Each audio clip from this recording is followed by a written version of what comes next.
Yes, go ahead. Great. Okay. Firstly, before I begin my presentation, I wanted to apologize for the brevity of my presentation. I had a personal emergency that happened while I was setting up my presentation.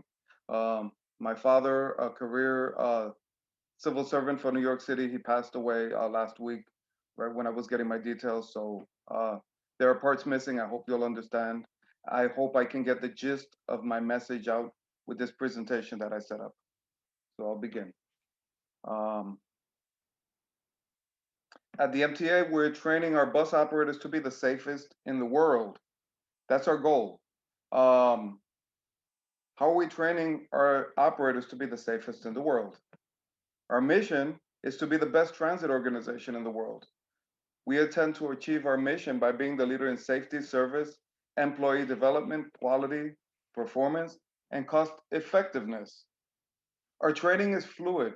It changes according to changing trends, changes in our environment, changes due to what we learn in our day-to-day experiences. Some of our guiding principles are safety first.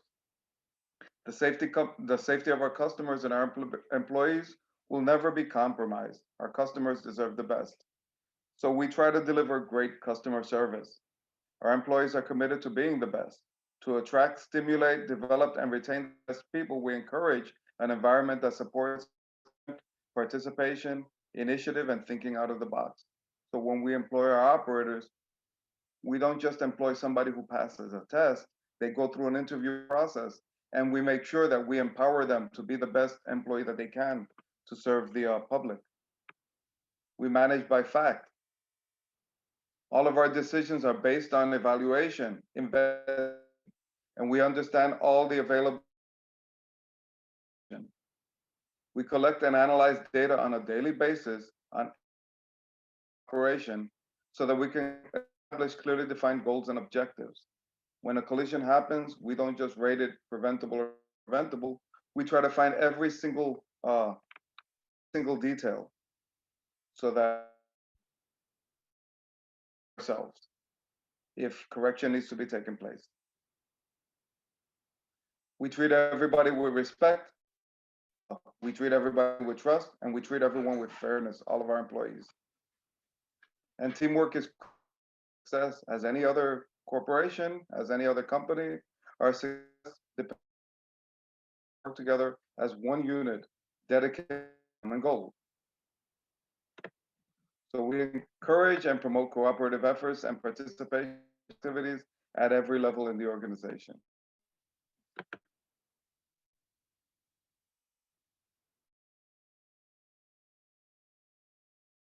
To deliver quality and excellence in everything we do by continuing process and procedure to see where we can improve and by always striving to.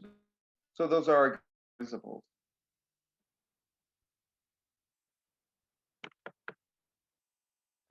The challenges that we face to operating a safe bus in the city of New York is first and foremost what we all dealt with, COVID-19. Our operators had to go out there, transport the citizens of New York, the essential workers, the frontline workers, and they were in fear of being exposed, of exposing their family members. Um, they had fear of their relatives employed. They didn't have childcare. They had to provide food, supplies for their families when the stores were bare. They had all of these challenges, all of these things on their mind. At the same time, we were losing coworkers. We lost over 60 operators, over 60 MTA workers due to COVID-19.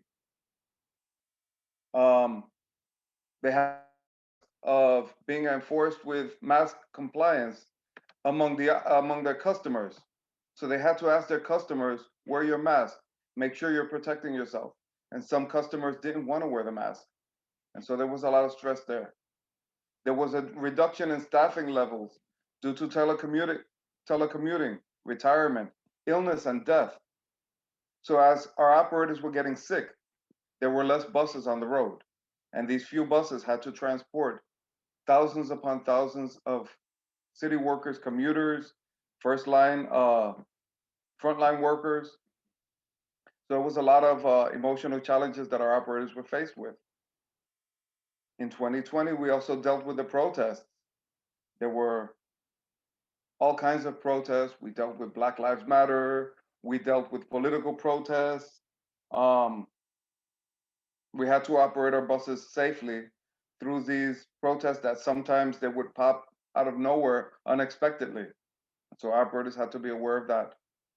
There was an increase in bus operator assaults. Our bus operators were being attacked, sometimes for no reason, sometimes because of the lack of bus service. Um, there was a very high tension in the city of New York, and our bus operators had to deal with that. Then we had an increase in pedestrian and bicyclist traffic. Of course, the e-scooters and e-bikes, this is something that's relatively new, and our operators are learning to deal with this. We had open streets, so bus routes had to be rerouted at times. We had to make sure that we were aware that there are pedestrians in the middle of the street, and our buses have to be rerouted to protect these pedestrians. Curbside dining is something that we had to deal with. And this is a great thing, our curbside dining, and I believe this is going to be a permanent thing in the city of New York.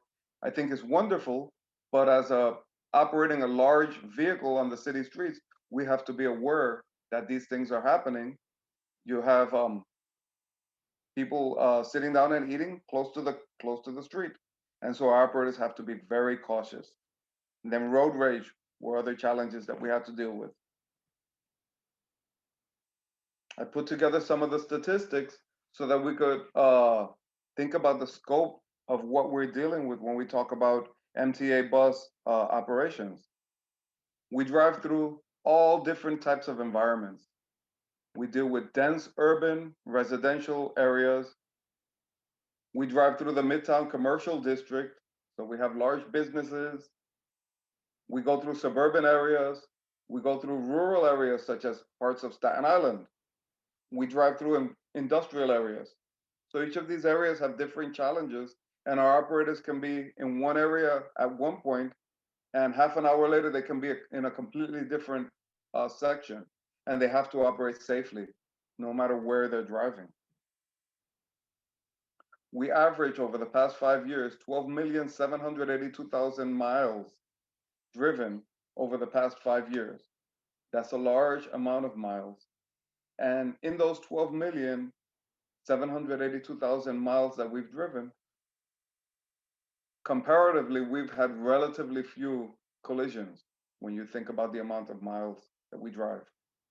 We deal with 12,613 operators, and we have to make sure that we train these 12,613 operators annually. We bring them in at least once a year for the numerous classes that I'm going to talk to you about. We have 5,927 buses in our fleet. And out of those 5,927 buses, we have at least 5,000 buses running at any point in the, at any time in the day. We transport over 2,200,000 customers every single day. So at an average, we transport 678 million people every single day. We bring them to work, we bring them home, we take them to the doctor's office, we take them home. So we transport a huge amount of people. We are by far the largest bus company in the United States of America. I believe we're larger than the top 3 bus companies in the country combined. So with that said, we have numerous collisions over the course of a day, and we analyze every single collision. So in order to improve safety and reduce collisions, the data must be continually analyzed so that we can acknowledge our trends. Leading indicators must be identified in real time in order to adapt and or modify our regulations, our procedures, our training curriculums, and any safety campaigns. So as I said, our training is fluid and we're constantly adapting our training. We use certain tools to analyze the data. One of the main tools that we use is Tableau. Some of you know Tableau, some of you use Tableau. It's a data visualization tool. It allows us to pinpoint collision similarities and trends. We can get graphical dashboards, and these dashboards can show us data in any number of a million different ways. We can show where the collision happened, who was involved in the collision. Maybe it's an age group, maybe it's an operator who's been working with us for a certain amount of time. So we can view the data in many different ways. And then we develop weekly talking points using this Tableau data. We distribute these talking points to all of our employees, all of our management employees, so that whenever they have any access to a bus operator, they'll talk about these trends so the bus operators know what's going on. We use our brief data. When a bus is involved in a collision, an accident brief is generated. This data is called into the bus command center, and it details every event, every detail of the event. And so we can look at that data and find out exactly what happened every single day. So we keep this brief data, we look at it every day. And then we present all this data, we collate it, we tabulate it, and we present it to the MTA board, so the MTA board knows exactly what's going on with us. 2 minutes remaining. Okay, our new bus operators receive criterion-based training designed to develop their abilities in progressive stages until basic core fundamentals are instilled. We have basics, certain things that we teach our operators: 4 feet spacing on the right side, 3 to 5 on your turns, push and pull on the steering wheel. We teach them all of these basic things. We teach them patience. We talk about their attitude. We want them to be positive and professional. We teach them discipline. Some of our classes are criterion-based student training, mentor and line training when we take our new operators and we mentor them, our probationary operator program, transitional operator program where our operators, when they finish their probation, we bring them back for retraining, accident review system, performance and evaluation, which is a class where we target certain operators who have multiple collisions. We bring them in for more training. Performance monitoring program and de-escalation, our Vision Zero class, where we teach the core of Vision Zero to our operators. We bring them in yearly for that. Some of our initiatives are seasonal challenges. We have posters and handouts. We have shop gates between union and management. We have undercover rides on our targeted lines. We hand out